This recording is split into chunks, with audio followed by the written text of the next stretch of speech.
איזה רגע מצחיק איתה לעולם לא תשכחו. אם הייתם צריכים לתאר את יהודית במשפט אחד, מה הוא היה? מה הדבר שאתם הכי גאים בו, שאתם חושבים עליו?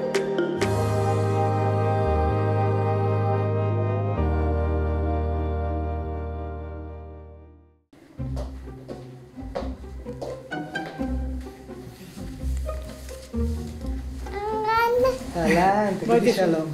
מה נשמע? שלום.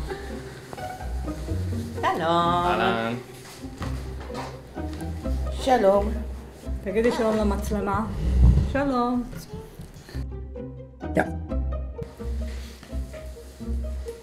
מה נשמע לסלי? בסדר גמור. עם הפטישים. מטורף, אה? איך הזמן טס. יום מאוד מאוד משמח, יום חגיגי. אני זוכרת שהיא נולדה. איזה גיל, איזה שמחה. הלוואי עלינו שנגיע לזה. אנחנו בעצם, אתם תיקחו שאלה, זה לפי הסדר, את מקריאה את השאלה ואז אמר עליה. רונה. רונה, נשמור על הצמח, רונה, הייתה טובה. יאללה. תתחיל, קדימה. אם הייתם צריכים לתאר את יהודית במשפט אחד, מה הוא היה? וואו. במשפט אחד. משפט אחד. תכלס, יש לך משפטים. פצצת אנרגיה. הייתי אומרת אופטימיות נצחית. גיבורה היא הסבתא שלנו. סבתא יהודית שלנו, האישה הכי חזקה שראיתי. מודל לחיקוי. אדם חיובי, אדם חיובי. אישה נחושה? נחושה. אבל זה להגדיר אותה, זה לא משפט. זה משפט. היא מנהלת את כולנו, היא מלמדת את כולנו. לא מוותרת ונלחמת על עצמה, על המשפחה שלה, על הילדים שלה. אישה מרשימה, הפגונית. כל דבר היא יודעת, אינטליגנטית. היא המרכז של הבית. אישה עם כוח, רצון. היא הלב של כולם. אינטלקטואלית. אישה חזקה היא הלב של הבית, באמת. זרקור שלאורו כולם הולכים. האמת שגם אמרנו משפט יפה גם לקראת החתונה. אמרנו, תכבשו את העולם. כן. זה ממש מתאר אותה.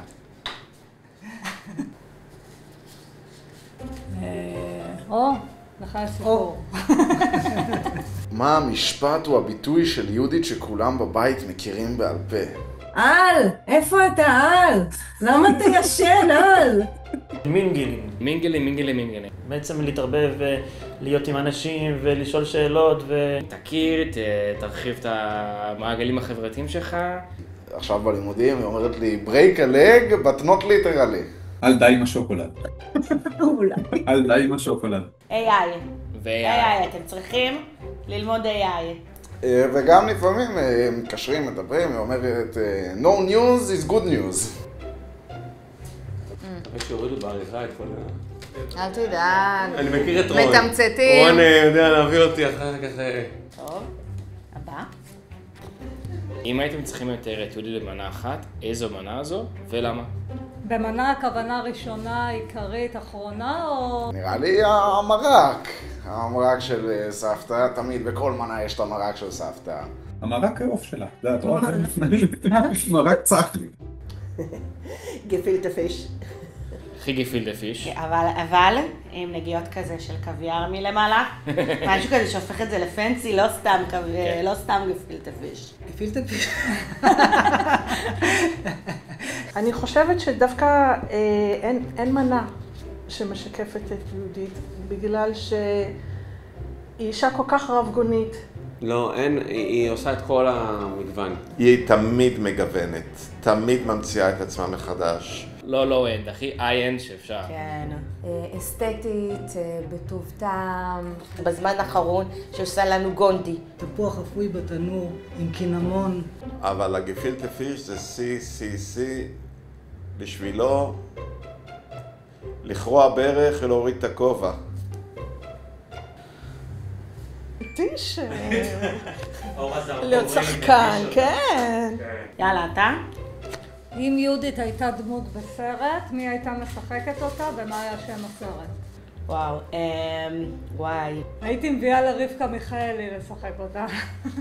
רבקה מיכאלי, אני חושב. כן? כן. תמיד הן מזכירות לי אחת את השנייה, נשים חזקות כאלה, עם הרבה הומור וגם חזקות. אני הייתי הולכת על מריל סטריפ, שהיא פשוט פנומן, היא משהו מדהים, היא באמת אחת ויחידה. ומישהי כזה כמו מריל סטריפ, או משהו כזה, משהו גדול, זה הכי היא. אני לא יודעת מי הייתה משחקת אותה. אישה נחושה ומאוד... לגמרי נגיד כמו בגולדה. אישה נחושה שמנהלת את הכל מהמטבח. יש המון סממנים שעוברים בין הדמות, לא דמות, בין גולדה לבין אימא. אישה חזקה, גיבורה. רצון ברזל. התנועות שלה מאוד אצילי. איך היו קוראים לסרט? גדולה מהחיים, לגמרי. נראה לי משפחה שכזו. סרט משפחתי. בשביל יהודית זה המשפחה. בעצם סרט שמראה את המשפחתיות ואיך אנחנו בעצם דואגים לילדים ולשאר המשפחה. אם הייתה מנהלת את המדינה ליום אחד, מה ההחלטה הראשונה שאתה מקבלת? זה קל. אני חושב שיש הרבה דברים שהייתה רוצה לשנות. חד משמעית, אבל חד משמעית, לפטר את ביבי. להעיף את ביבי נתניהו ואת כל הממשלה. להפריד את הדת מהמדינה. מאחדת בין המפלגות. לחזור לשפיות. להחזיר את המדינה למסלול. זה אוכל אותה יום יום. אני הייתי הולך על חוק חינוך חובה. בכל גיל, לכל תעודה, לכל דיפלומה. חינם. חינם. שלכולם יהיה יכולת להיות באקדמיה. כי זה מה שהיא דוגלת בו. לימודים ולימודים ולימודים וחריצות. אבל אני חושב שהדבר שהכי נוגע אליה זה הניצולי שואה. לגמרי, זכויות של ניצולי שואה. חלקם מגיעים לפת לחם. לתת להם יותר סיוע, לדאוג ליותר זכויות, משהו שהיא פועלת עבורו המון שנים. חשוב לאמא שלי לעודד, לעזור. לבטל לקשישים מגיל מסוים את כל התשלומים ואת כל לתת להם, עבדתם כל כך הרבה שנים למדינה, אז מגיל מסוים אתם... זהו. לדאוג לכולם, לוודא שהכל מסתדר, לוודא שהכל רץ כמו שצריך, שמי שצריך את העזרה יקבל את העזרה. נתינה ועזרה זה באמת הערכים הכי גדולים שלה. עברנו לשאלה הבאה. איזה רגע מצחיק איתה לעולם לא תשכחו? טוב, האמת שיש לי סיפור מטורף. מרוב שיש, לא זוכרים איזה משהו מיוחד. היינו בחתונה של הבן של בדודה של סבתא, היינו בניו יורק. סבתא יודעת שאני מאוד אוהב מוזיקה, אז היא רצתה ככה להחדיר בי תרבות, אז היא לקחה אותי לאופרה. והיה שם את האוכל הכי פנסי שראיתי, ברמה שהיה שם אפילו אויסטרים, אני אף פעם לא ראיתי אויסטר ולא הייתי אוכלים את זה. ואני ככה כל הזמן נרדם. ואני רואה את סבתא שם כאילו מרגישה בבית, אז אני שואל סבתא כזה, איך אוכלים את זה? היא אומרת לי, מה הבעיה? פשוט לוקחת אחד ושולקת אותו, ואני כזה, מה עשה ככה? תמיד אני מרגיש את המרפק שלה מהצד, כבר ככה כל פעם תקום. בהכי נונשלנטיות, אני כזה הכי מובך, והיא כזה הפכה את הרגע, אולי מביך את זה לרגע הכי קליל שיש. ובסוף היא שואלת אותי, נו, איך היה? אמרתי לה, ישנתי מצוין. הייתי ילד קטן, שסבתא היהודית עוד גרה ברחוב ירושלים בראשון לציון. קיבלתי מסבתא תיק סמים. השולחן של ארוחות שישי, שתמיד יש את הבדיחה של כמה מהנדסים צריך בשביל לפתוח את השולחן. עשיתי בעצם קוסמות למשפחה, וזה היה מאוד מצחיק ומאוד משעשע. זה סיפור, לא משנה כמה פעמים כותבים, מוחקים, כולם מנסים, אבל זה תמיד חוויה. זה איזשהו רגע שאני באמת זוכר אותו, מכונן כזה, שבאמת כולם הסתכלו, וזה היה ממש משעשע וכיפי. בסוף לימודי העתודה, הייתי צריך לעשות מבחן במועד נוסף, מבחן האחרון, הנקודת זכות האחרונה שנשארה לי, והתגייסתי. וחלק מהחובות של הקורס היה חובת נוכחות. ומי נרתמה להגיע לקורס הזה, כי חשוב לה, אולי אפילו יותר ממני להשלים את התואר. ולסכם את השיעור. אז כן, אז כן. סבתא יהודית וסבא על הלכו מדי שבוע לבר אילן, השיעור כדי לשמור על חובת הנוכחות שלי. סיכמו באדיקות את כל החומר. נסענו פעם, אנחנו גם לכנרת. הייתה רוח נוראית בכנרת, הגענו לאחר הצהריים, רוח נוראית והכל. והרוחות העיפו את האוהל ואת כל הדברים שלנו, החלטנו לנסוע הביתה. ישנו ובבוקר קמנו ויצאנו לאילת.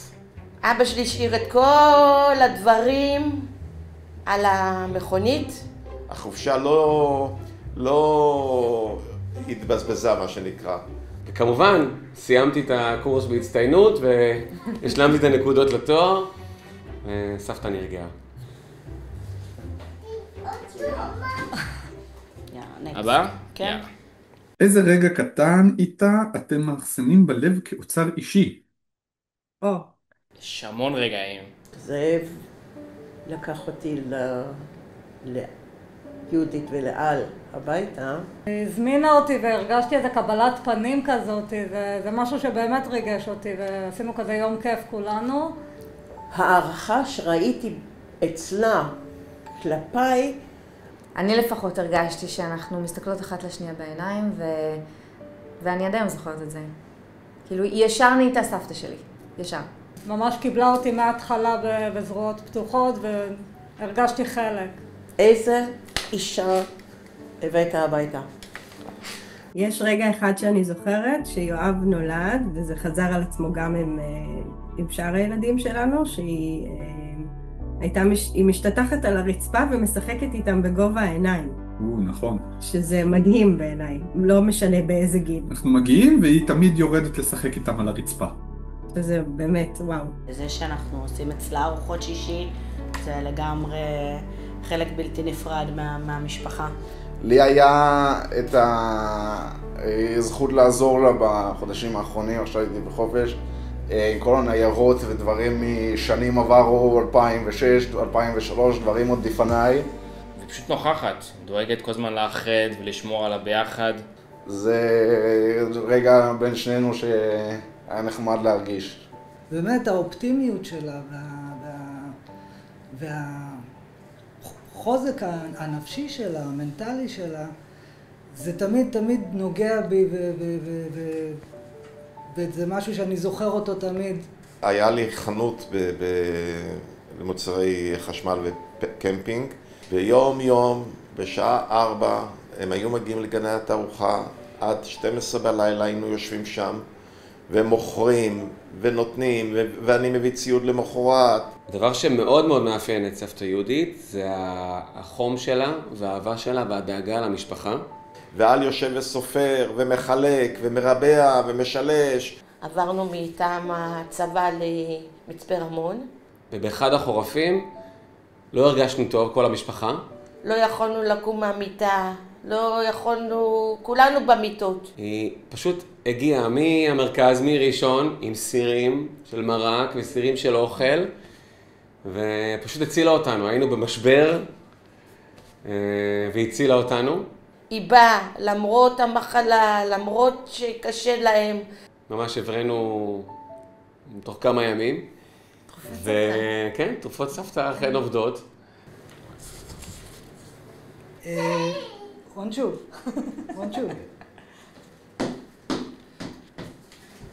איזה אתגר גדול היא עברה שלדעתכם עיצב מי שהיא? כל החיים שלה הם אתגר אחד גדול, לא? היא עברה המון דברים לא פשוטים בעבר שלה. הסיפורים שלה, הילדות שלה, עם כמה שזה היה קשה. אמא שלי היא ניצולת שואה. בתור ילדה בשואה היא איבדה את אחות שלה, ומשם היא באמת נלחמה על החיים ועם ההורים שלה. פשוט אין מילים לתאר את הקשיים ואת האתגרים שהיא עברה מהשואה למעברה בישראל, לקיבוץ. היה לי עלייה לארץ אחרי מה שהיא עברה. כן. לא רק מה שהיא עברה, אלא גם בעצם העלייה והשינוי בתרבות כן. אחרי השואה והקבלת פנים בארץ, אלה הדברים שעיצבו מאוד את חייה. יהודית נאלצה ללמוד זיליארד שפות. אתגרים אם זה מללמוד שפה שהגיעה לארץ, עם הקשיי קליטה שהיא לא הצברית שבשכונה. כי כל פעם בית ספר אחר, בעיר אחרת, במדינה אחרת. היא עברה ממקום למקום למקום, וכל פעם נדרשה ללמוד שפה נוספת, וכמובן עשתה את זה בצורה פנומנלית. מצרפתית ורומנית. ונשאר לך יהודית סינית וקוריאנית. בקטנה. יש עוד זמן. התפקיד שהייתה מנהלת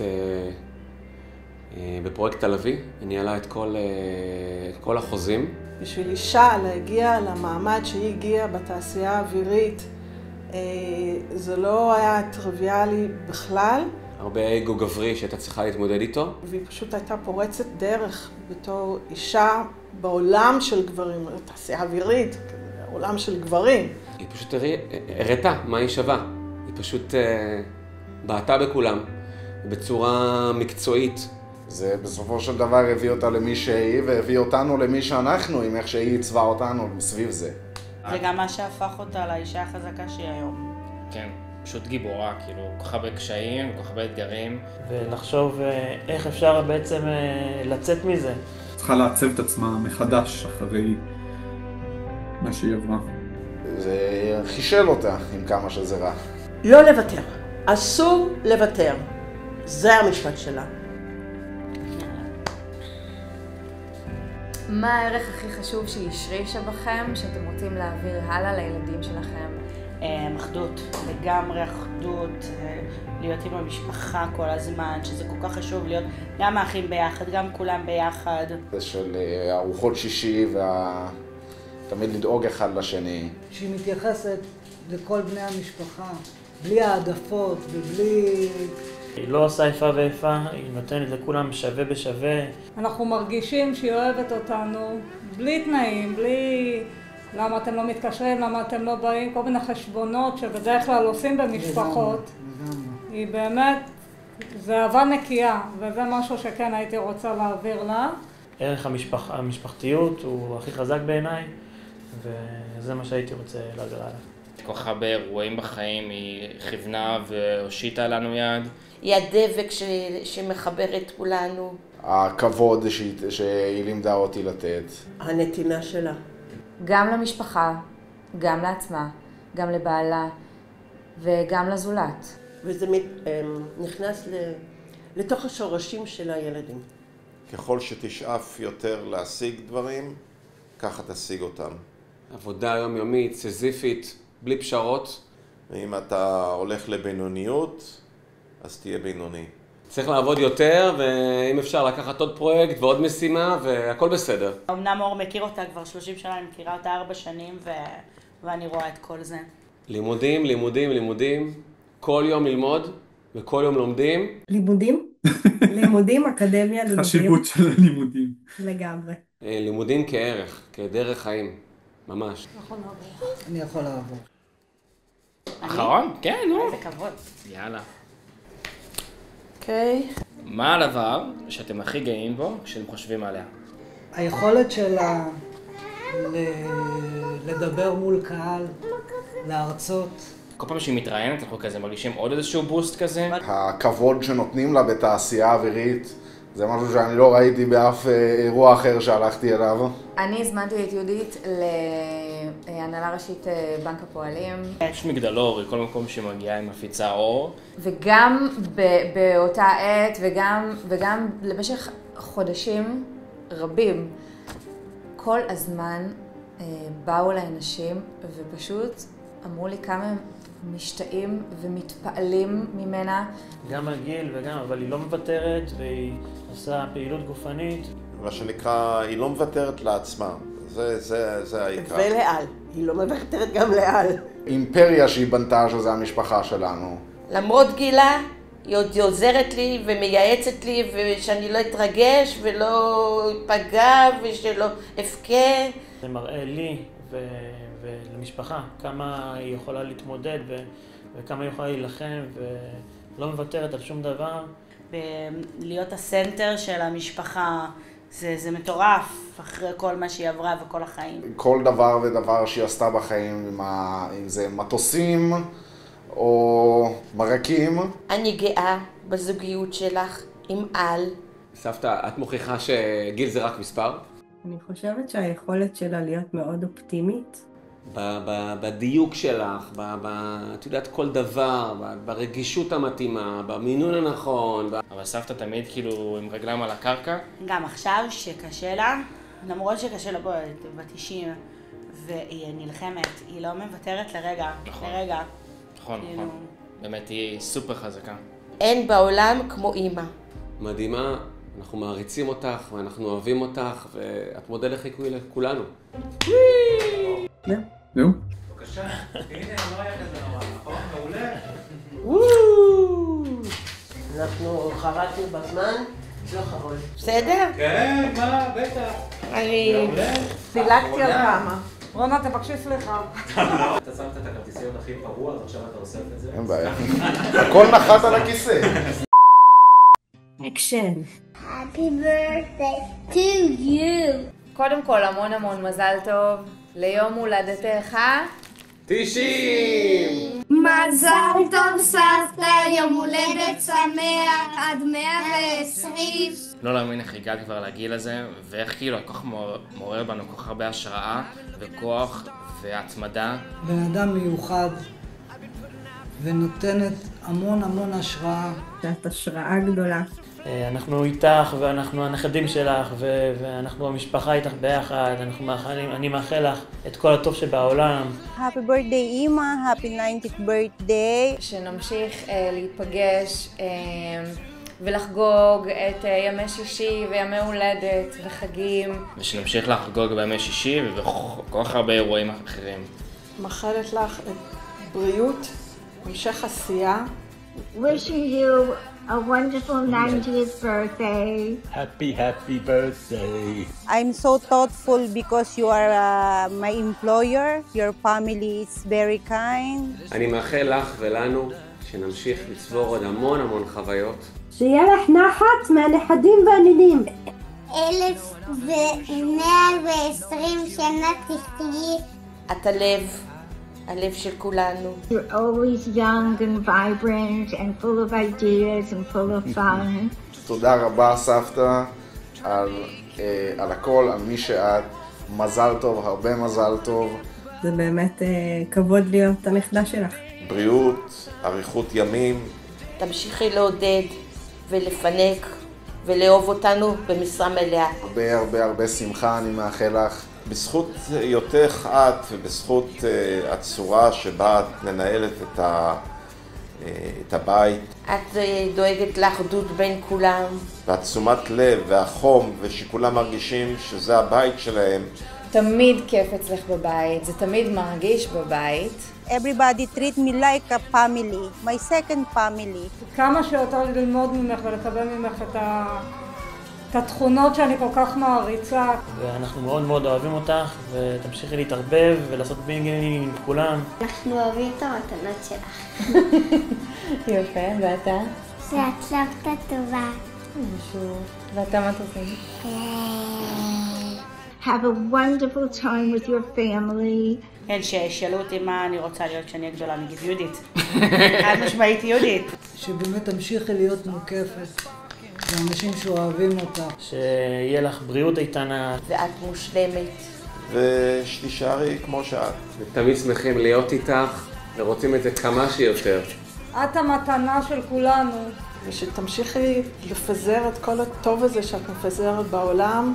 ושיהיה לך הרבה נשיקות. מאחלים לכם הרבה שמחה בחיים ובריאות. אנחנו מתחילים עכשיו סוף שבוע של אהבה ומשפחה ורוגע, וכולנו נהנה מזה. אנחנו מאוד אוהבים אותך. Wishing you the best. אוהבים אותך מאוד. אוהבים אותך. אוהבים, ביי.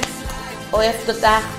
מזל טוב. מזל טוב, ביי, נשיקות.